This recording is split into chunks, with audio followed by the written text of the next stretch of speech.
What's going on, paisanos? V here, coming at you with another video today. Guys, before I begin, I just want to say please make sure to comment down below. If you have any questions, type in hashtag Q4V, and I'll answer at the end of my next market watch, like I'm going to do in this video. As you can see over here, I have a tab up for you guys, some questions, and I'm going to answer showing some other cards. And since you're already down there, if you want to type anything, type in your comments, and hit the like button, subscribe button, and a little notification bell to let the YouTube channel know that you want to be notified about these videos. Looking at the market right now, we have Bowser Legends Heroes Revenge Booster Box already being listed in the market, and we're already seeing some pre-sale prices of cards. Cards like Boros Drag, which is currently roughly around $30. Definitely a lot better than the almost, what was it, $60 stabilized price. It hit that high of like $100 in this card. So it's good to see this card finally getting a reprint, and finally the most expensive version of the card in Heroes of Revenge Booster Box is about $30, which is pretty good actually. You have Magical Musketeer Max, which was roughly around $15, and the real question I think with Bowser Legends Heroes of Revenge is what is short printed? What is short printed, and how badly short printed is it? I think that's the question. Is it one secret rare, two secret rares, or is any ultra rare short printed? And the ratios are really determine the value of this set. Right now we have everything relatively low for the most part. I mean, some prices are still a little bit hyped and high, and most likely will be going to $1. But looking at Boros Sword, if it's short printed, it might not be at $30. Anyway, looking at Magical Musketeer Max, it's kind of weird to see this card at $15, where Caspar is roughly around $20, Starfire is actually roughly around $15. So it's kind of weird to see Max at this price point. And I'm hoping Musketeers do something. I mean, obviously this is an amazing Link monster, but I still feel the deck needs more to be at a tier 1 level. Maybe when we get the bans come this August, everything gets powered down. That'll be kind of cool to see, but right now, Max being at 15, okay, what's it really going to be at though?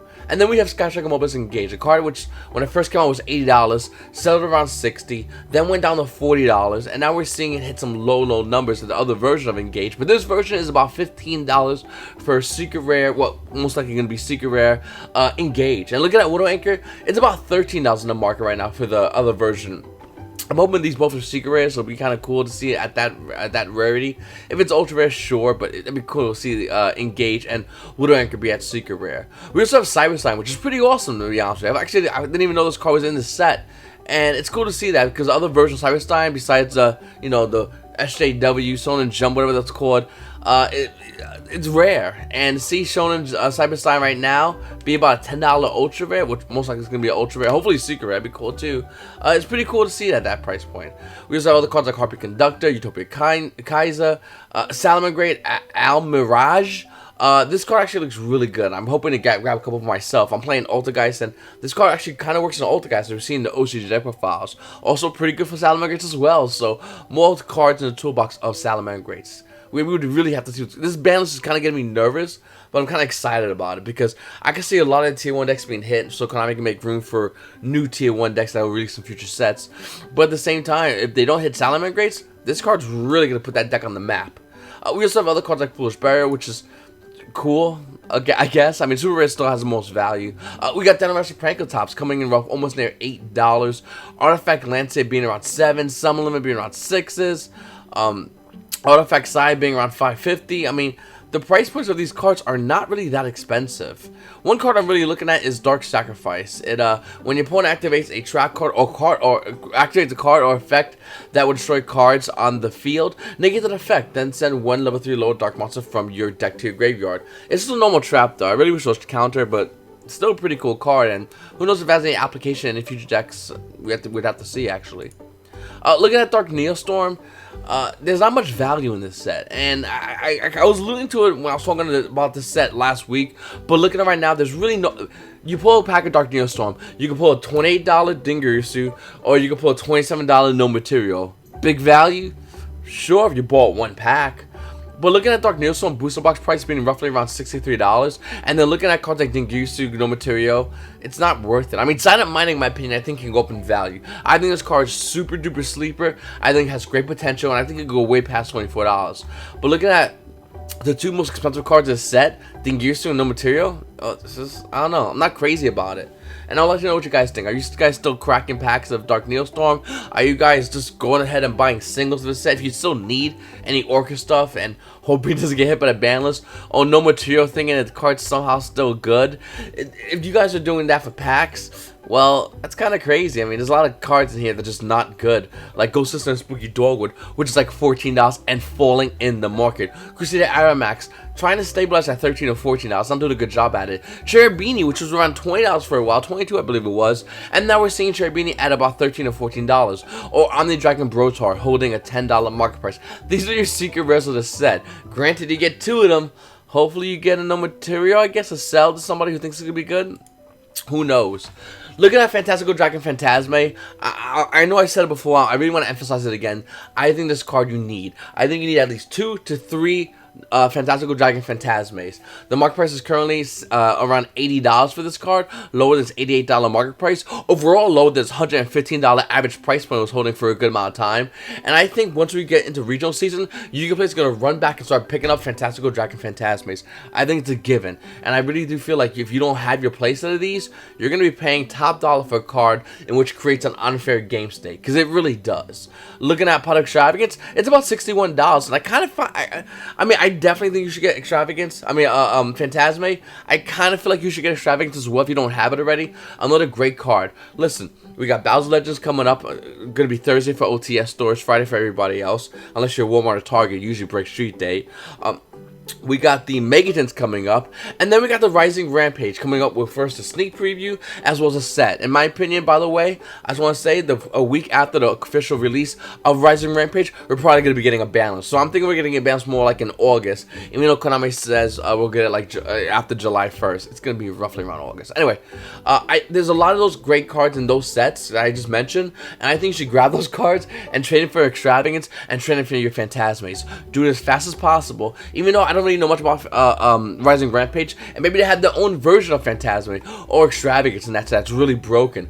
But I really do think you should trade for these cards because we know these cards are not going to have a reprint. It just makes perfect sense. Think of it this way: we're getting a reprint set with Bowser Legends. We're getting a reprint set with the Megatons. OTS most likely is going to have reprints, and if you're lucky, maybe you'll have Phantasme or Extravagance. Most likely not, though. So I don't think Konami's going to make a 4th reprint set within a short amount of time. With that said, within a short amount of time, we're going to be entering in, besides World Celebration, and if you want to have a good deck to play for your sneak peek of the new set Rising Rampage, we're going to be entering in regional season again. So for a good amount of time, even if it's short, even if it's long, who knows, but for a amount of time, people that have Phantasmes and Extravagance are going to have more opportunities to play more decks. Their field of decks, the field of playable decks is going to widen. And if you don't have these cards, it's going to shorten for you.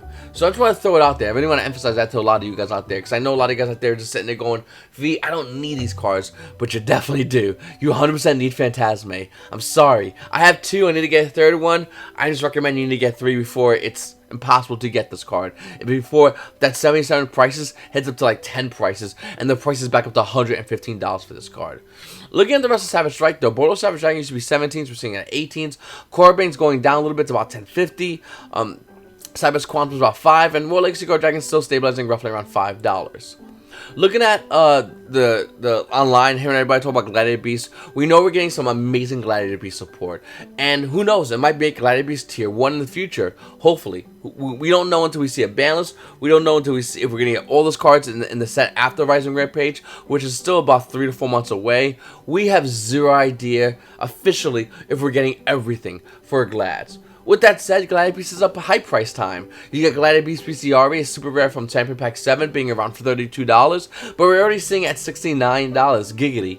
We got Heraclinos from Throwback Booster 2, ultimate rare, holding a market price of $20, and then we're seeing here, what is it?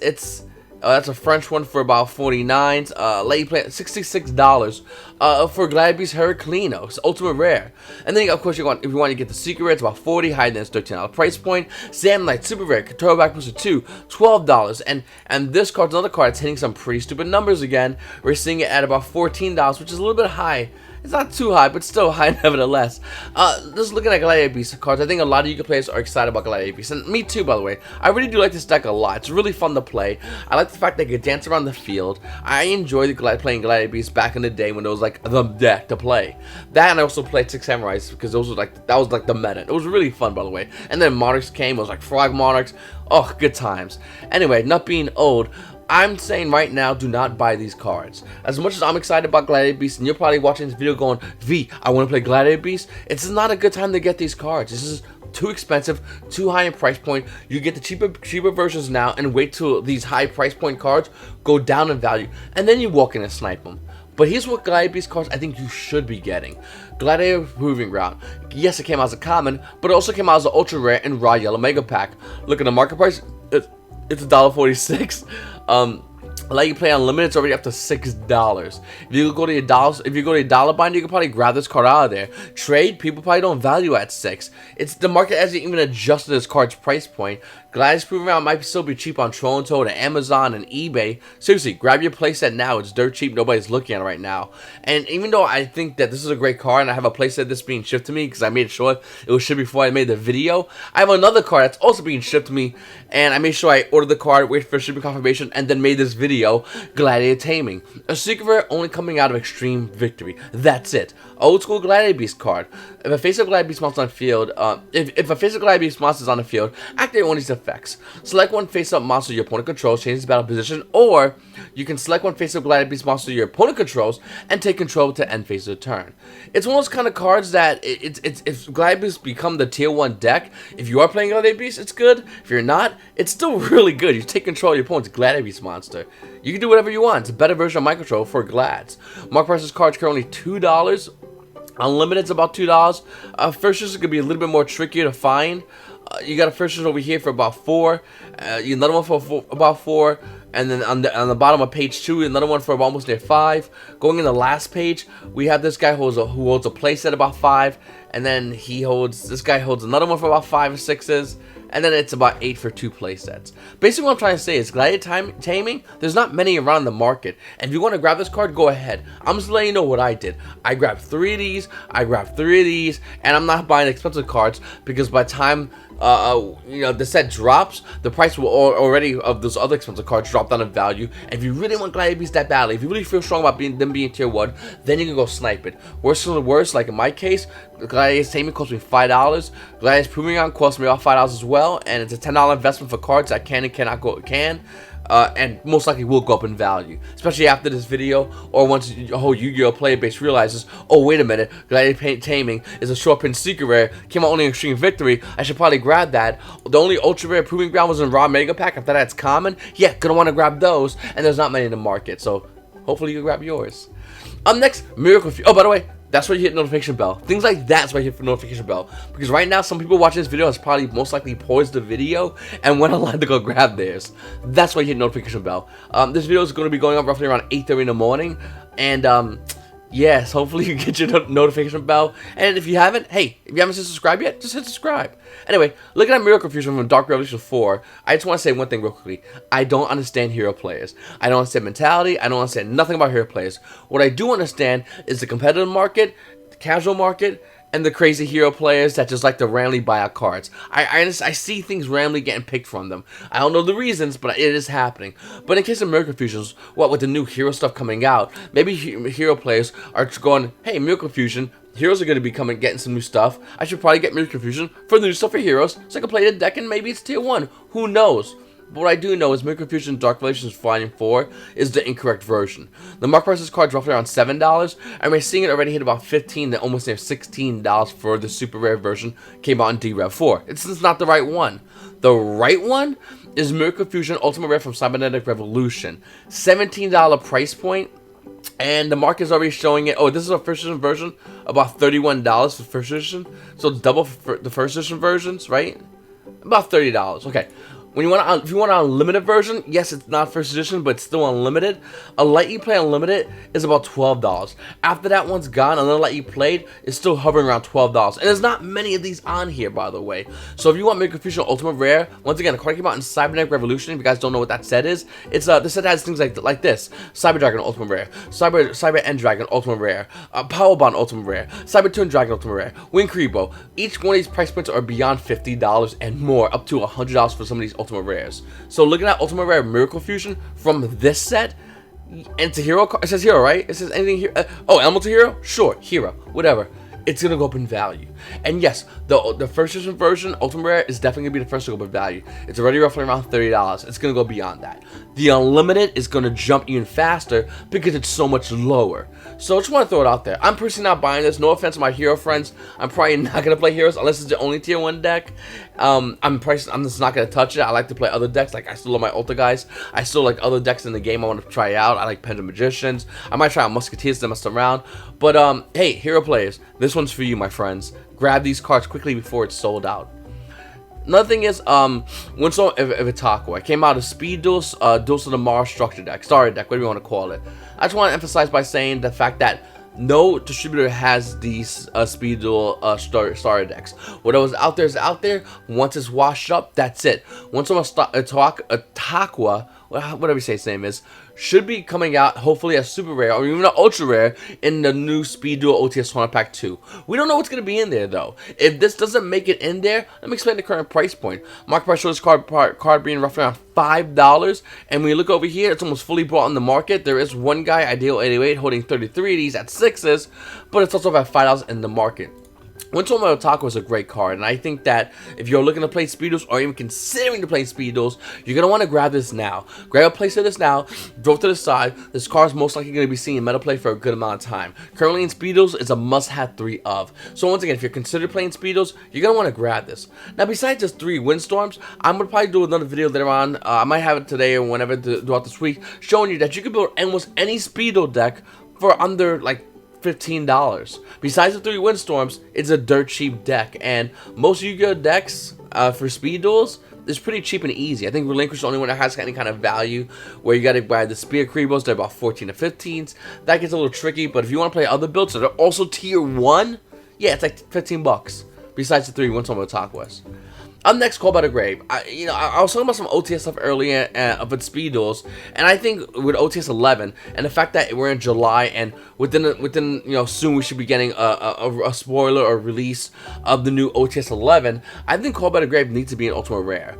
I really feel like Konami can make a blockbuster Ultimate Rare set coming out in OTS Pack 11. You got Ulti Call by the Grave, Ulti Ash Blossom, and since you did Abyss Dweller, how about Ulti Pot of Desires? That'd be a great Ultimate Rare set. I personally would like Ultimate Phantasme, but I gotta be more realistic when I talk about these cards. But looking at Call by the Grave, I think it's deserving. It's almost a 3 of in a majority of decks in the meta.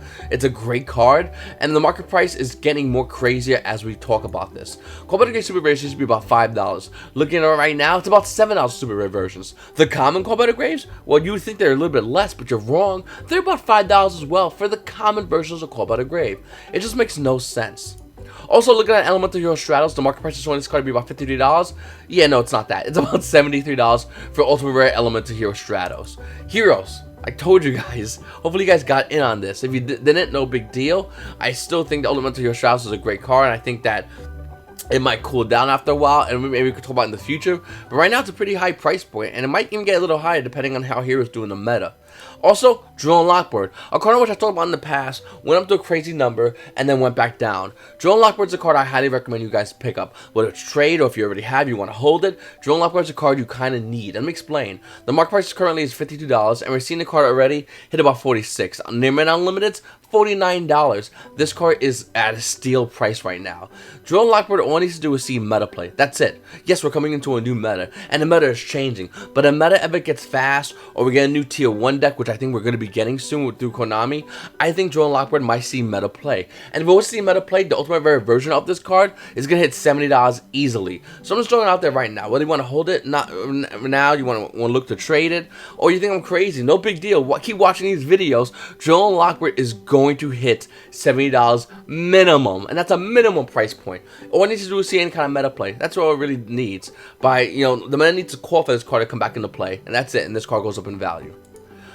Looking at OTS Tournament Pack 10, we got Thunder Dragon Colossus being about $34 on this $47 market price. We have Galatea being $42 with a $36 price point, and then we have Hayate with a $28 market price, and it's being roughly around $25. So, a couple of questions. Question number 1. What's going to be an OTS Tournament Pack 11? What do you think? Comment down below. I would love to know. I read every single one of your comments, guys, and I would love to know what you guys think about what's going to be in OTS Tournament Pack 11. Question number 2.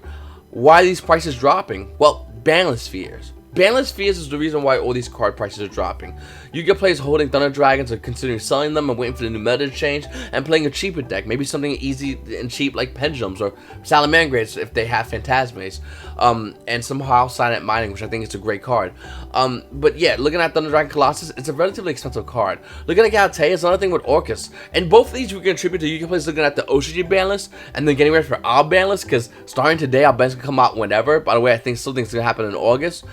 Looking at it, I think Yu-Gi-Oh players are just going, oh yeah, I'm getting rid of these cards because they might get hit. I'll play something else, a little more safe, so my wallet doesn't take a smack when the new ban list drops.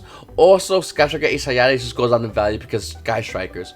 Besides the fact that it could possibly be hitting the ban list, it's getting ridiculous right now, Konami, with these ultis. Please do not make ulti kinda. It will be an insult and it'll be annoying. You could like make multi-roll an ulti if you really want to.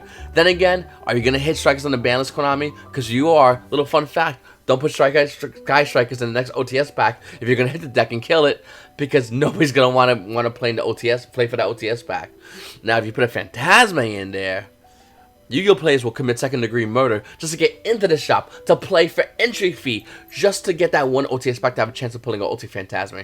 I'm just throwing it out there, Konami. Think of it this way: Yu-Gi-Oh players go to the shop because they really want the OTS pack because there are great cards in it. Since they're already playing in tournament, they're like, you know what? I need to buy more cards. And the shop owner sells those cards, and the shop owner's like, I need to buy more cards for my distributor. Who the distributor makes money from? Konami. I'm just throwing it out there. You need to make a better OTS pack. This one wasn't bad. It really wasn't bad compared to the previous OTS packs you released, but I think you could do better. I think we have a blockbuster OTS pack. I want a golly one dropping from the heavens above to my hands, to my players. And I would love to see cards like Ultimate Pot of Desires, Ultimate Ash Blossom Joy of Spring, Ultimate Phantasme, and maybe something Called by the Grave. And a great super rares as well. I think we're just due for just a blockbuster OTS 11. Even though 10 was great, I still think we could just do better. Comment question of the day. So we'll have two of them. It's one's on Grandmaster Glass. He says, do you remember talking about OTS status for stores and the regulations that stores must abide by?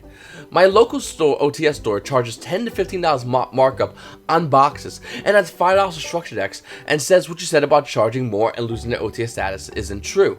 Any thoughts? I appreciate you and your channel. Keep it up. I really appreciate you for that question. Thank you so much. I'll answer quickly. As far as the markup, OTS stores can mark up the prices of product in any way, shape, or form. It's not against Konami rules. What is against Konami's rules is OTS is charging more for entry fee. See, I could sell a box of Yu-Gi-Oh cards on my OTS store for $1,000. Will I sell it? Probably not, but I could choose that price point. Konami does not tell me what I could do with my price points on my sealed Yu-Gi-Oh product, as opposed to entry for events. That's where Konami, since I'm an OTS store, that's what I abide by, and that's what this person abides by. So yeah, they're right about that. They will not lose the OTS status if they try to rip you off in their crazy high price points. With that said, if your OTS store is charging $15 for structure deck, I charge $75 for my boxes. If it's tax, if you want to pay debit cards, 4% tax because of Kentucky, but normally $75 cash, IRS don't have to know about it, right, boys? So that's what I do. But if they're charging you $85 to $90 for a regular box of Yu-Gi-Oh, that's not fair and that's not right, and you can go online and get those cards. That's what I would recommend. $15 for a structure deck box. Yeah, Walmart and Target have those for $10. So what's my allure for going to you, OTS store? So I mean, that's just my mentality thing, both as a player and as a store owner. Do right by the players, and they'll do right by you as a store owner. I mean, that's really what it comes down to. But yeah, no, as far as charging more, they can charge more. It just as long as it doesn't go into entry for tournaments. Once I'm not an OTS store owner, I'll probably go into it more and talk about what you can do as an OTS store owner, what you can't do. Unfortunately, I can't do it right now because I'm an OTS store owner, and there are rules that I abide by. I personally abide by Konami. I'm a big stickler for rules and for following everything. And I'll probably talk more about OTS. I might do a video talking about OTS store stuff and what we can and cannot do as OTS stores, what we can order, what we can't order, events we can run and events we can't run, and all that fun stuff. I actually always enjoy talking about being an OTS store, even though I highly advise anyone out there to not be an OTS store. Being an OTS store owner is like being a crackhead who's addicted to crack but somehow sells it. You're not going to be happy because you're going to be seeing everybody do the crack, and you're sitting there going, new set of crack comes out next week, guys. I wish I could do crack. That's basically what it is when being an OTS store owner. And yeah, there's some guys that can switch their mentalities, I heard it all, sure. Some guys who just love sorting cards, I get it. But you also have to factor in that you have to make your nut every month. And if you don't make your nut, that landlord comes down and shuts you down. If you don't make your nut, your power goes out. If you don't make your nut, you have no internet, so you can't buy cards in place. You always have to make that. And on top of all that, just making a nut, you also have to deal with companies like Konami that makes you do certain things as far as like OTS stuff. Wizards of the Coast, which has their weird rules now. They're getting more strict on it. Pokemon, if you could ever pass damn test online and hopefully get a response back. I'm waiting. It's been about a week. Pokemon, get back to me. So there's things like that that you have to deal with. And of course, the customer that has the same exact stupid thing ever.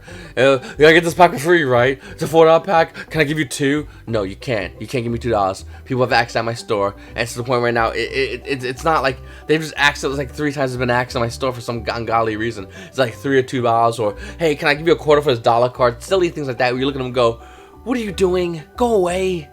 Anyway.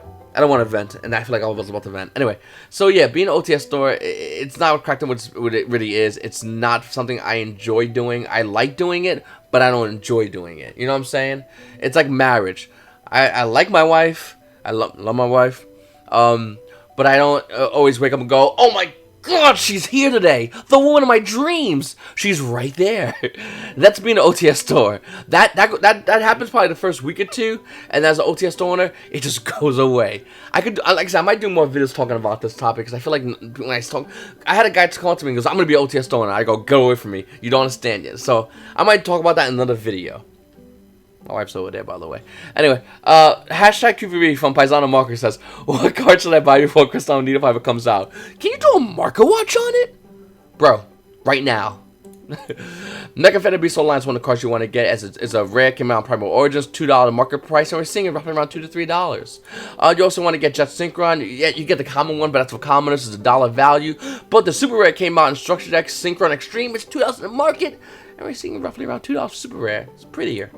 And then Black Week Steam the Cloak with the only printing coming out Dragons of Legends, we're seeing it roughly around $3. And then you got Reborn Tengu. And I showed it over here as a common version of Tengu, but realistically you can get an ultra rare, super rare Tengu. There's no longer answers. And then anywhere from like $2 to $3 for the ultra rare and super rare Tengus. And yeah, this isn't a Link tuna monster. It's not that.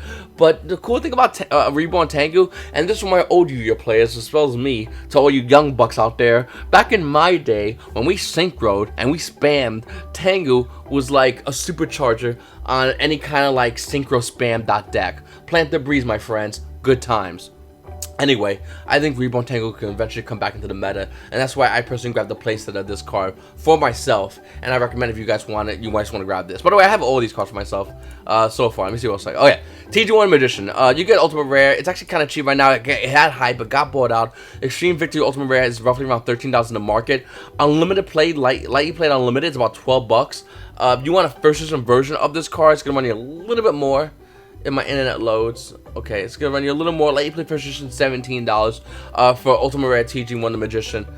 There's other versions as well, and the most recent one came out of Battle's Legends Revenge is an ultra rare. It's like $1 too, so you can get that as well.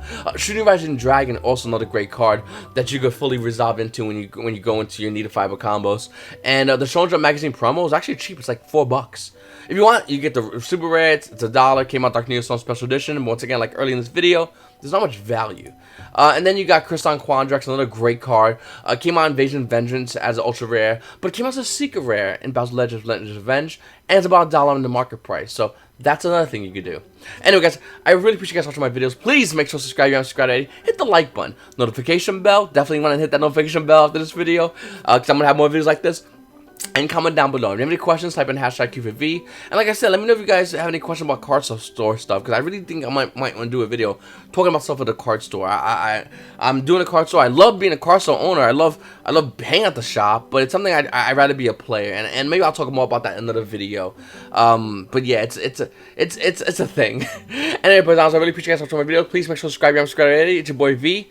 And you paisanos, well, you paisanos have a great day.